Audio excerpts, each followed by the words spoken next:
किसी भी शासन व्यवस्था का एक अभिन्न अंग होता है और समानता उस न्याय व्यवस्था का एक मौलिक आधार है।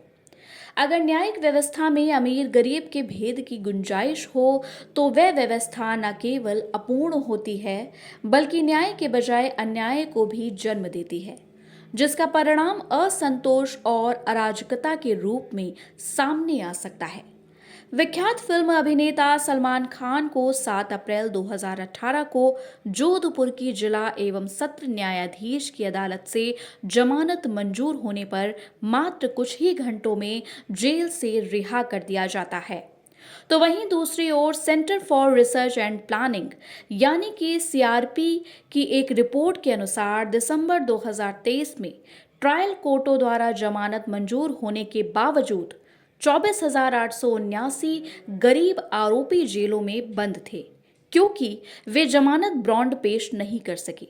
यही नहीं, देश की जेलों में हजारों की संख्या में विचाराधीन कैदी बिना सजा सुनाए 5 साल से अधिक समय से सजा भुगत रहे हैं।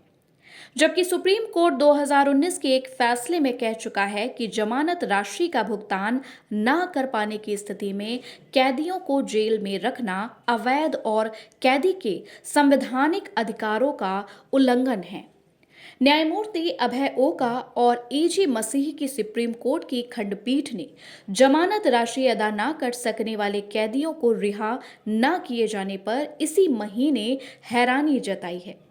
इससे पहले भी सर्वोच्च अदालत 2023 और 2021 में इस मुद्दे पर चिंता जताने के साथ ही सरकार को गरीब कैदियों की जमानत पर रिहाई की व्यवस्था करने का निर्देश दे चुकी थी, जिसके अनुपालन में केंद्रीय वित्त मंत्री निर्मला सीतारमण ने 2023 के बजट में गरीब कैदियों के लिए जमानत पर रिहा होने के लिए वित्तीय सहायता का प्रावधान किया था। भारत की न्याय प्रणाली निष्पक्षता और समानता के सिद्धांतों पर आधारित है, मगर व्यवहार में यह प्रणाली उन लोगों को प्राथमिकता देती है जिनके पास धन और प्रभाव है, जिससे वे कानूनी राहत को शीघ्रता से प्राप्त कर लेते हैं, जबकि आर्थिक रूप से कमजोर नागरिक जेलों में पड़े रहते हैं। न्याय भी अक्सर महंगे और सस्ते तथा सुलभ वकीलों पर निर्भर करता है।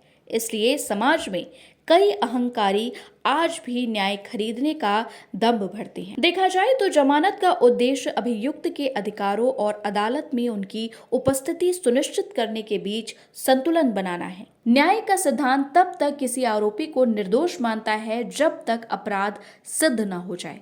सन 2023 की एक सरकारी रिपोर्ट के अनुसार उस समय भारत की जेलों में 5,73,000 से अधिक कैदियों में 75% से अधिक ऐसे विचाराधीन हैं जिन पर आरोप सिद्ध नहीं हुए थे। जमानत पर रिहा न हो सकने वाले कैदियों की लंबी हिरासत का उन पर और उनके परिवार पर व्यापक प्रभाव पड़ता है। उनके परिवार मुख्य कमाने वाले को खो देते हैं और वे गरीबी में और गहरे धंस जाते हैं। बच्चों को अक्सर स्कूल छोड़ना पड़ता है, जबकि परिवार जेल में बंद अपने प्रियजनों के कारण कलंक और अलगाव झेलते हैं। ऐसे गरीब बंदियों के परिवार का विभिन्न तरीके से शोषण के मामले भी प्रकाश में आए हैं। भीड़ भाड़ वाली अमानवीय परिस्थितियों में रहना और भविष्य की अनिश्चितता उनकी गरिमा और न्यायिक प्रणाली में विश्वास को नष्ट कर देती है।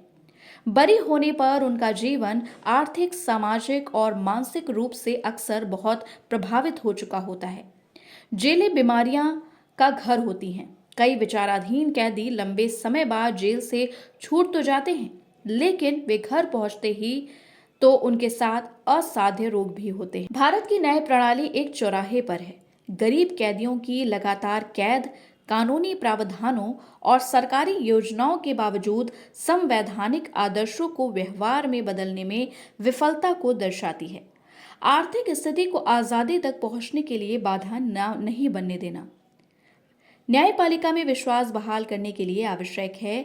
गरीब कैदियों की दुर्दशा समाज में व्याप्त गहरी असमानताओं की याद दिलाती है। यह नीति निर्माताओं, कानूनी पेशेवरों और नागरिक समाज के लिए एकजुट होकर एक अधिक समावेशी और न्याय संगत प्रणाली बनने का आह्वान है। सच्चा न्याय तभी संभव है जब हर व्यक्ति, चाहे उसकी आर्थिक स्थिति कुछ भी हो, अपने अधिकारों तक समान पहुंच रखे।